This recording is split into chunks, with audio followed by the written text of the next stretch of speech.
హే friends, time night 2 అవుతుంది. ఇప్పుడే OG cinema complete చేసి ఇంటికైతే వచ్చేసాయి అనమాట. ప్రీమియర్స్ 10 అన్నారు, ఆల్మోస్ట్ 11 అయింది అనమాట. అందుకే లేట్ అయింది. సినిమా ఎలా ఉంది అనేటటువంటిది ఒక్క ముక్కలో చెప్పుకోవాలంటే ఈ సినిమాని ఒక్క ముక్కలో డిసైడ్ చేయడం చాలా కష్టం భయ్యా. ఇది పవన్ కళ్యాణ్ గారి ఫ్యాన్స్కి అదొక వైకుంఠం, అదొక స్వర్గం అని చెప్తాను నేను. నిజంగా పవన్ కళ్యాణ్ గారిని ఎప్పుడు చూడనటువంటి రేంజ్లో సుజిత్ అయితే మనకు చూపించిండు. అసలు ఇలా మనం ఎక్స్పెక్ట్ చేయం, అబ్బా ఎలా కనపడతాడు రా పవన్ కళ్యాణ్ అని చెప్పి పవన్ కళ్యాణ్ గారి ఫ్యాన్స్ అయితే కల్లో సైతం ఊహించరు, అలా చూపించిండు అనమాట. అండ్ మీరు ఫ్యామిలీ ఆడియన్స్ అయితే కొద్దిగా ఈ సినిమా అర్థం కాదు. అంటే ఏంద్రా ఇది, అదేంద్రా ఇదేంద్రా, ఎక్కడ నుండి వస్తుండ్రా వీళ్ళని, ఎక్కడ నుండి వెళ్తుండ్రా, వాళ్ళ ఏమేంద్రా, వాళ్ళ గోలేంద్రా అనేటటువంటిది ఖచ్చితంగా మీకు ఫీల్ వస్తుంది అనమాట. మీరు నార్మల్ ఆడియన్స్ అయితే మీకు సినిమా ఓకే ఓకే అనిపిస్తుంది. మీకు అర్థమైంది కదా, మీరు అభిమానం వింటే మట్టికి మీరైతే గుడ్డలు నింపుకుంటారు. దాంట్లో అయితే డౌట్ పెట్టుకోవాల్సిన అవసరం లేదు. సినిమా స్టోరీ లేని విషయానికి వచ్చినట్లయితే ఒక కంటైనర్, ఆ కంటైనర్లో ఆర్డిఎక్స్ ఉంటుంది. ఆ ఆర్డిఎక్స్తో ఇండియా మొత్తాన్ని పిలిచేయచ్చు. కానీ అది ఆ విలన్స్ దగ్గర అయితే ఉండదు, అది ఒక ప్రముఖ వ్యక్తి దగ్గర ఉంటుంది. ఆ వ్యక్తి దగ్గర నుండి ఆ ఆర్డిఎక్స్ ఆ కంటైనర్ లాక్కోవడం అంత ఈజీ కాదు. తన వెనక ఒక పవర్ఫుల్ వ్యక్తి ఉండు, తనే మన ఓజీ అనమాట. ఈ విధంగా సినిమా స్టోరీలు అనేటటువంటిది కంటిన్యూ అవుతూ ఉంటుంది. ఫస్ట్ మనకు చూపించేది ఏంటంటే జపాన్లో ఒక యుద్ధం జరిగింది. ఆ యుద్ధం నుండి చాలా మంది అయితే పారిపోతారు. అక్కడ నుండి ఒక వ్యక్తి బయటపడతాడు, ఒక కుర్రోడు బయటపడతాడు. ఆ కుర్రోడు చూసుకున్నట్టయితే మామూలుడు కాదు, వాడు చాలా డేంజరస్ అనేటటువంటి దాంతో అయితే సినిమాని అయితే మనకు స్టార్ట్ చేస్తారనమాట. ఈ విధంగా సినిమాలో 1, 2, 3 ఆల్మోస్ట్ 3 రివెంజ్లు ఉంటాయి అనమాట. సినిమా స్టార్ట్ అయిన దగ్గర నుండి ఎండ్ అయిన దాకా ఈ రివెంజ్ల చుట్టూ ఏం జరిగింది, మరి ఆ కంటైనర్ విలన్కి దొరికిందా లేదా, ఆ కంటైనర్ విలన్కి దొరకకుండా ఓమికి దొరకకుండా మన ఓజీ ఎలా రక్షించాడు అనేటటువంటిది సినిమా కాన్సెప్ట్ అనమాట. ఇక నేను ఏం చెప్పినా కానీ స్పాయిలర్ అయిపోద్ది, అందుకే ఏమాత్రం రివీల్ చేయకుండా జస్ట్ మీకు అలా టచ్ చేసేటటువంటి ప్రయత్నం అయితే చేశా. అండ్ సినిమాలో నాకు బాగా నచ్చినటువంటి ఎలిమెంట్స్ టకా టప్పేస్తా చూడండి. మొట్టమొదట సాహో రిఫరెన్స్ నిజంగా అక్కడైతే థియేటర్లో బద్దలైపోయాయి. ఎస్, మీరు వెళ్ళి చూడండి. అంటే ప్రభాస్ వాయిస్ వచ్చింది, ప్రభాస్ అన్న కామెడీ వచ్చింది, ప్రభాస్ అన్న కనపడ్డాడు అనేటటువంటిది ఏం ఎక్స్పెక్ట్ చేయమాకంటే జస్ట్ లైక్ రాయ్ని చూపించారు. రాయ్ని మన పవన్ కళ్యాణ్ గారు ఇంట్రడక్షన్ చేసేటప్పుడు అయితే చాలా మందికి అర్థం కాల. అప్పటికే థియేటర్ అంతా కూడా క్వైట్గా ఉందనమాట, థియేటర్ అంతా కూడా సైలెంట్గా ఉంది. నేను అదే టైంలో లేసరుస్తుంటే నా పక్కనోడు ఎందుకు వస్తున్నావు అన్నాడు. ఒరే సాహో రిఫరెన్స్ రా ఉంగ అని చెప్పగానే ఓరే నీ అమ్మ సాహో రిఫరెన్స్ అని చెప్పి వాడు కూడా లేచి అరవటం, వాడు కూడా లేచి చిందేడు నేను చూస్తున్నాను అనమాట. సో సాహో సినిమా ఎవరికి కూడా అంతలా గుర్తులేదు, ఇప్పుడేదో రుద్దుతున్నారు సాహో అని. కానీ ఆ సినిమాలో ఆ సినిమా రెఫరెన్స్ వచ్చినా కానీ ఎవడో ఒకటి ఇది కాలేదు. పవన్ కళ్యాణ్ గారి నోటి నుండి వాజీ సిటీ ఆ రాయ్ రెఫరెన్స్ వచ్చినప్పుడైతే నిజంగా నాకైతే వేరే లెవెల్ అనిపించింది.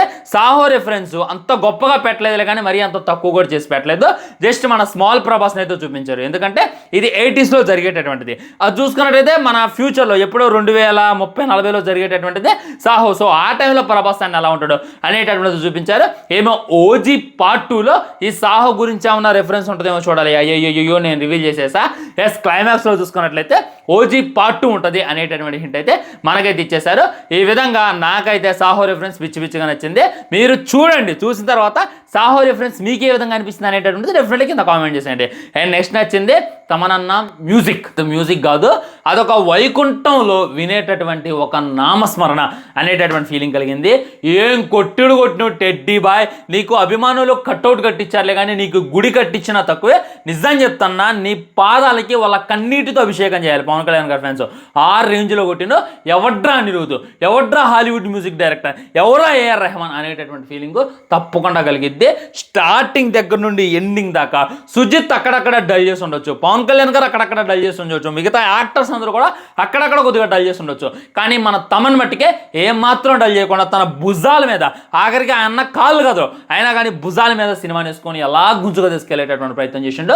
నిజం చెప్తున్నా, పవన్ కళ్యాణ్ గారు ఓజీ సినిమాలో హీరో అన్నది ఎంతవరకు నిజమో తమనన్న కూడా ఓజీ సినిమాలో మెయిన్ హీరో అనేటటువంటిది కూడా అంతగా డబల్ నిజం. నిజంగా అన్న, నీ డెడికేషన్కైనా, నీ వర్క్ అయినా, నీ మ్యూజిక్ అయినా, నీ కష్టానికైనా టేక్ ఏ బౌ. నేనైతే నీకు గులాం అయిపోయా, ఇప్పటి నుండి మా ఫేవరెట్ హీరోకే నువ్వే మ్యూజిక్ వాయించాలని చెప్పి మేసం తిప్పి చెప్పుకోవడం దాంట్లో డౌట్ లేదు. తన మేసం తిప్పినట్టే తనైతే న్యాయం చేసింది అనమాట.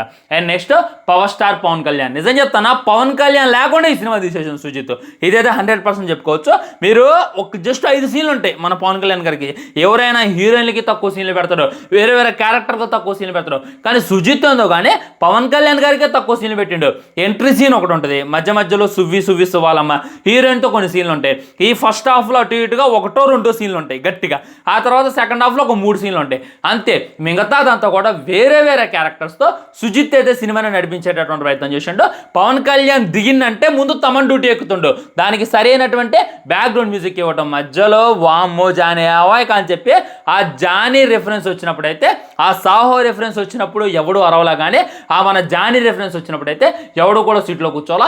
వేరే లెవెల్ వస్తున్నారు, వేరే లెవెల్ ఎంజాయ్ చేస్తున్నారు. నిజంగా గ్రేట్ అని చెప్పుకోవచ్చు. ఎలాంటిది ఒక ఫ్యాన్ బాయ్కే సాధ్యం రా అనేటటువంటి ఫీలింగ్ తప్పకుండా కలిగిద్ది. ముఖ్యంగా పవన్ కళ్యాణ్ గారికి తక్కువ సీన్లు ఉన్న వాటికే చాలా అంటే చాలా బాగా చూపించండు. ఎప్పుడు వస్తాడ్రా హీరో అనేటటువంటిది మనం వెయిట్ చేస్తూ ఉంటాం. ఇంకొత్తడేమో ఇంకా రాడు, కానీ ఆయన వచ్చినప్పుడు ఎవడు కూడా సీట్లో కూర్చోడు. ఇదైతే హానెస్టీగా చెప్పుకోవచ్చు. ఈ విధంగా తమన్ మరియు పవన్ కళ్యాణ్ గారు కలిసి ఈ సినిమాని ఎలా ముందుకు తీసుకెళ్లారు. మరి సినిమాలో మైనస్లో అంటే చాలా మైనస్లు ఉన్నాయి, చెప్తా చూడండి. మొట్టమొదట సుజిత్ ఫ్యాన్ బాయ్ అనుకుంటా ఈ రేంజ్లో ఇచ్చేస్తాం అని చెప్పి నేనైతే కళ్ళ కూడా అనుకోలేదు. ఎందుకంటే మనం హై ఎక్స్పెక్టేషన్స్ పెట్టుకున్నాం. లైక్ మనం టీజర్ చూసినా, గ్లిమ్స్ చూసినా, ఆ కటానా కత్తి పట్టుకునేది అవన్నీ కూడా మనం స్కై ఎక్స్పెక్టేషన్స్ పెట్టుకొని వెళ్ళి దాంట్లో అయితే మన సుజిత్ అయితే కొద్దిగా డిసప్పాయింట్ చేసిండు. ఇంకోటి ఏంటంటే స్టోరీ, అసలు సినిమాలో స్టోరీ ఆడుందిరా అనేటటువంటి ఫీలింగ్ తప్పకుండా కలిగింది. సినిమా స్టార్ట్ అయిన దగ్గర నుండి ఎండ్ అయిన దాకా ఒక మెయిన్ అంటే ఇది స్టోరీ లైన్, ఇది మెయిన్ పాయింట్, ఇది టర్నింగ్ పాయింట్ అనేటటువంటిది ఏమనిపించింది అనమాట. సాహోలో మైండ్ గేమ్ అంతలా ఆడినటువంటి మన సుజిత్ మన ఓజీ సినిమాలో మైండ్ గేమ్ ఆడటం కాదు కదా, కనీసం స్టోరీ మీద కూడా తనైతే సరైనటువంటి గ్రిప్పింగ్ మెయింటైన్ చేయలేపిండు. ఓన్లీ పవన్ కళ్యాణ్ గారిని దృష్టి పెట్టుకొని ఈ సినిమా మొత్తం తీసేశాడు అనేటటువంటి ఫీలింగ్ కలిగింది. ఏం లేదు, పవన్ కళ్యాణ్ గారు వచ్చినప్పుడు ఎలివేషన్ రాసుకుంటూ, భయంకరమైనటువంటి ఎలివేషన్ రాసుకుంటూ ఆయన ఎంట్రీ ఎలా ఉండాలి, ఏ విధంగా ఎలా నరకాలి, ఏ విధంగా డైలాగ్ వేయాలి అనేటటువంటి మెయిన్ సీన్ రాసుకుంటూ, కానీ స్టోరీ మీద అయితే మన సుజిత్ కాన్సన్ట్రేషన్ చేయలేదు అనేటటువంటి ఫీలింగ్ కలిగింది. తమన్ చేసినటువంటి న్యాయంలో సుజిత్ నాట్ 1% చేసినా కానీ సినిమా ఇంకా ఎక్కడో ఉండేదిరా అనేటటువంటి ఫీలింగ్ అయితే నాకు కలిగింది అనమాట. సుజిత్ డైరెక్షన్ పరంగా నన్నైతే డిసప్పాయింట్ చేసిండు, రైటింగ్ పరంగా డిసప్పాయింట్ చేసిండు, స్క్రీన్ ప్లే పరంగా కూడా అక్కడక్కడైతే డిసప్పాయింట్ చేసిండు. ఏ క్యారెక్టర్ ఎప్పుడు వస్తుందిరా అనేటటువంటి ఇది లేనేదనమాట. నేను ఇమ్రాన్ హష్మీ లాంటి గ్రేట్ యాక్టర్ని పెట్టుకొని కూడా ఫస్ట్ హాఫ్లో జయ్యని లేపి సెకండ్ హాఫ్లో కొద్దిగా దింపేటటువంటి ప్రయత్నం చేసిండు. జస్ట్ సెకండ్ హాఫ్లో కొత్త పార్ట్ అయితే మన పార్ట్ 2 కోసం లాగేశాడు అనేటటువంటి ఫీలింగ్ కలిగింది. ఓజీ అనేటటువంటి వాడు చాలా తోపు, గంభీర అనేటటువంటి వాడు తన ఫ్లాష్ బ్యాక్ చూసుకున్నా, జపాన్లో తనకు జరిగినటువంటి సంఘటనలు చూసుకున్నా, అవన్నీ కూడా వేరే లెవెల్. కానీ వాటన్నిటిని కూడా గోప్యంగా ఉంచండి. ఇప్పుడు గంభీర అనేటటువంటిది మొత్తుకుంటున్నారు. గంభీరాకి ప్రతి ఒక్కళ్ళు కూడా అంతలా ఎలివేషన్ ఇస్తున్నారు. మరి అంతలా ఎలివేషన్ ఇవ్వడానికి గల కారణం ఏంటి, తను సాధించింది ఏంటి? తను జపాన్లో ఆల్రెడీ చాలా పెద్ద ఫ్లాష్ బ్యాక్ ఉంది, చాలా పెద్ద కథలు చేసి ఎక్కడికైతే రావడం జరిగింది. మరి అదేంటి అనేటటువంటిది క్లారిటీగా క్లుప్తంగా మనకైతే చూపించలేకపోయిండు. ఇక్కడైతే సుజిత్ నన్ను మరీ డిసప్పాయింట్ చేసిండు. ఇమ్రాన్ హష్మీ కూడా ఫస్ట్ హాఫ్లోకి అనిపిస్తుంది కానీ సెకండ్ హాఫ్లో మరీ డిసప్పాయింట్ చేసిండు. అండ్ కన్మణి మన హీరోయిన్ చూసుకున్నట్లయితే ఉందంటే ఉంది, చాలా సీన్లు లైక్ మనం ట్రైలర్లో చూసుకున్నప్పుడు మన కన్మణి పాప దగ్గర పడుకొని కిందకి దిగేటప్పుడు మన పవన్ కళ్యాణ్ గారు ఒక లుక్ ఇస్తారు కదా, ఆ సీన్ లేనే లేదు. అండ్ పవన్ కళ్యాణ్ గారు ముంబై వస్తున్న తలలు జాగ్రత్త అని చెప్పి ఒక డైలాగ్ చెప్తారు కదా, ఆ డైలాగ్ లేనే లేదు. అండ్ 10 ఏళ్ల క్రితం వచ్చిన తుఫాన్ గుర్తుందని చెప్పి అర్జున్ దాస్ చెప్తారు కదా, ఆ డైలాగ్ లేనే లేదు. డైలాగులు ఉన్నాయి కానీ వేరే యాక్టర్స్తో తెప్పించారు. మనం జస్ట్ థియేటర్కి రావాలి, మనకి క్యూరియాసిటీ పెంచాలి, మనకి ఎక్స్పెక్టేషన్స్ పెంచాలి అని చెప్పి సుజిత్ కావాలని పవన్ కళ్యాణ్ గారిని ట్రైలర్లో బాగా డామినేట్ చేయించును అనేటటువంటి ఫీలింగ్ అయితే నాకు కలిగింది భయ్య. మెయిన్లీ నేను పవన్ కళ్యాణ్ గారిని అభిమానిని, నేను గుడ్డలు నింపుకుంటా అంటే మీరు వెళ్ళండి, మీరైతే పిచ్చిగా ఎంజాయ్ చేస్తారో దాంట్లో డౌటే లేదు. నేను ఒక సూపర్ సినిమా చూడాలి, అసలు వేరే లెవెల్ ఉండాలి సినిమా. నా ఎక్స్పెక్టేషన్స్ అన్ని కూడా స్కైలో ఉన్నాయంటే మట్టికి మీరు కొద్దిగా డిసప్పాయింట్ అవుతారు. ఫ్యామిలీతో వెళ్ళే ముందే వాళ్ళకి ఎక్స్ప్లెయిన్ చేయండి, ఈ విధంగా అని చెప్పి ఒకళ్ళు ఎక్స్ప్లెయిన్ చేసి ఉంటే బాగుంటుంది అనేటటువంటిది నా గట్ ఫీలింగ్ అనమాట. టోటల్గా ఈ సినిమాకి నేను ఇచ్చేటటువంటి ఆనియన్స్ ఇవ్వలేనులే, కానీ సినిమా అయితే పర్లేదు, ఖచ్చితంగా చూడొచ్చు. ఇప్పుడు మీరు ఈ సినిమా చూడకుండా సినిమా బాగలేదు, సినిమా ఫ్లాప్ అయింది అని 5 ఏళ్ళ తర్వాత under rated cinema, TFA fail here, TFA audience fail here అని చెప్పి కథలు తెంగమాకండి, వెళ్ళండి చూడండి, మీకైతే ఓకే అనిపిస్తుంది అనమాట. అది ఫైనల్గా చెప్పదలుచుకుంది. ఉంటా మరి ఛానల్ని సబ్స్క్రైబ్ చేసుకొని వీడియో లైక్ చేయండి, వీడియో షేర్ చేయండి. ఇవన్నీ మాత్రం జై హింద్.